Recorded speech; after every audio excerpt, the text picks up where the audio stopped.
Ready? All right, here we go.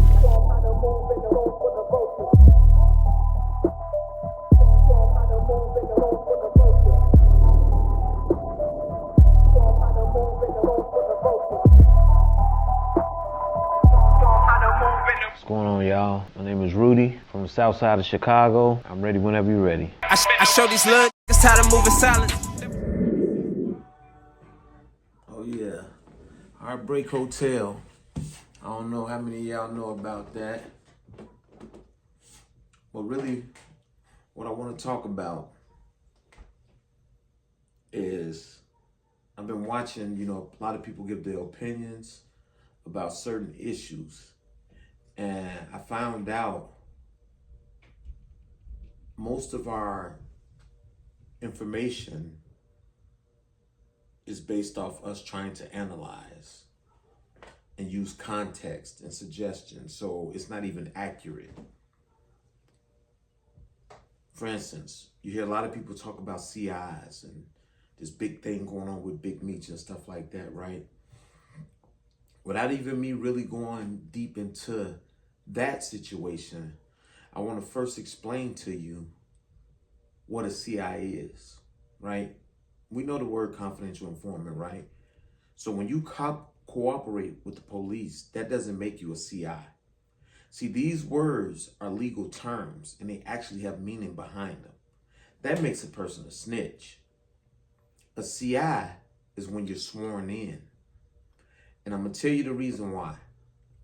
If the police does something, going off of what someone told them, and they don't have anyone swear in, that means the police are responsible for their actions. They could lose their qualified immunity because they have violated someone's civil rights, right? In the event they come up wrong with this information. So what they do is they take you before a judge or call and have a judge over the phone, because now you don't have to go in. They made it an easier way for you to secure warrants and different things like that. It can all be done over the phone. Well, they swear this person in, and to tell the truth, the whole truth, and nothing but the truth, right? All that, right? So they do this because now this person becomes responsible. But when they do this, it used to be a two-prong, right? And I'm gonna just show you. The case that I'm going from, and you can look this up, it's on Justeel Law. It's called Illinois versus Gates.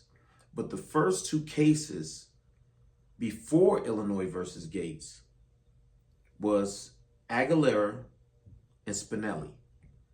This one talked about basis of knowledge and veracity. Veracity meaning truthfulness. They needed to know how reliable this person was who was coming to them with this information. Well, Illinois versus Gates happened in Bloomingdale, Illinois, where they changed that. It's no longer two-pronged. It's three now. The third one is totality of circumstances. So the police can't just say, hey, he got the basis of knowledge, and also we believe he's truthful. Well, they also need to know, how did you come about this information from the very beginning to the end? Example, there's a case called Coolidge versus New Hampshire, where the police had known for some time about this vehicle that sat at these people's house where there was a murder weapon in the trunk. I believe it was an axe. And instead of them securing a warrant, the police wanted to use what's called exception to the Fourth Amendment, which the Fourth Amendment grants you protection, your right to be secure in your person and your property and different things like that. So this is where you hear people say illegal search and seizure. They're talking about the Fourth Amendment. But there are exceptions. For example, if the police are in pursuit of you and you run into a house, they can come right behind you. You don't need no warrant for that, right? Another way is if you give consent to the police to search.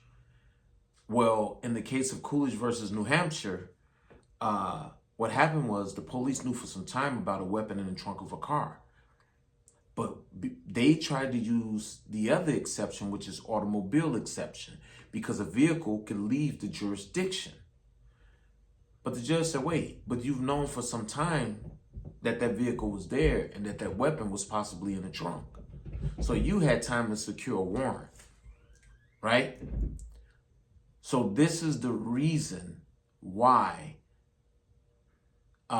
they said totality of circumstance. So you can't just go and blur out a few things and leave some things out, which they call omitting information. You can't do that. We need to know from the beginning to end. And then the judge will make a determination whether or not they should grant a warrant. So with the CI, they need to know these things. It's basis of knowledge, veracity, but they also need to know when did you first come about this information? How much time went past? Did you do an investigation? What other information did you come up with? They need to know all of that.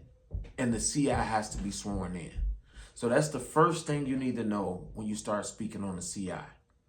So in the case of Big Meech, according to what the information people have been putting out there, where Cuffy talked about CI1 introduced CI2 to him, and he said, who you think that was? That was Big Meech. For them to label it CI, that means he was sworn in. And the ironic thing that I find is how many people are coming to his rescue to speak on his behalf, to clear his name, and he's not even doing it. I'm not talking about addressing nonsense. Man, I don't got to address none of y'all.